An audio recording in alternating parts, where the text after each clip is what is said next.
Hey guys, I'm back. I'm going to read you an article that you're not going to find in your national media today, so bear with me. I'm far from a professional pundit. So here we go. 72 killed in a standoff with National Guard. National Guard units seeking to confiscate a cache of recently banned assault weapons were ambushed by elements of a right-wing paramilitary group. Military and law enforcement sources estimate that 72 were killed and more than 200 were injured before the melee ended.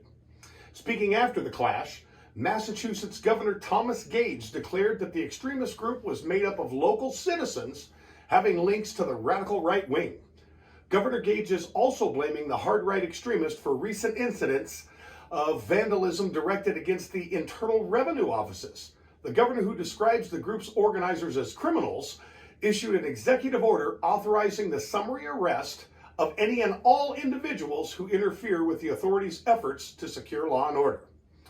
Authorities raided the extremist arsenal, followed by widespread refusal of local citizens to turn over recently outlawed assault weapons.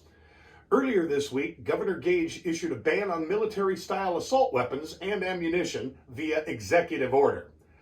This decision was followed by a meeting between government and military leaders, at which time the governor authorized the forcible confiscation of military-type arms. One government official, speaking on conditions of anonymity, pointed out that none of these people would have been killed had the extremists just obeyed the law and turned over their weapons voluntarily.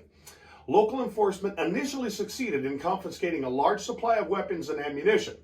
However, authorities attempting to seize arms and ammunition in nearby Lexington were met with resistance from heavily armed extremists who had been tipped off regarding the governor's plans.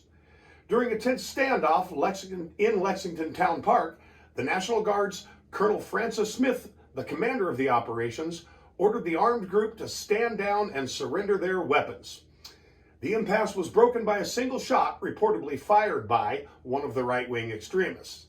Among the 72 dead were 8 bystanders killed during the exchange. Ironically, the local citizenry blamed the government authorities for the civilian deaths. Before order could be restored, armed citizens from surrounding areas had descended upon the guard units, causing Colonel Smith to order a retreat of government forces. Governor Gage has called upon the citizens to support the joint local, state, and national task force in its effort to restore law and order to the area. The governor also demanded the arrest of those responsible in planning and leading the attack against the authorities.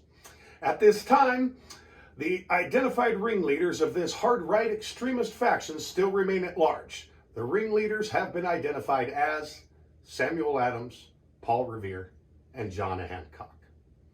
And that is how the American Revolution began on April 16th, 1775.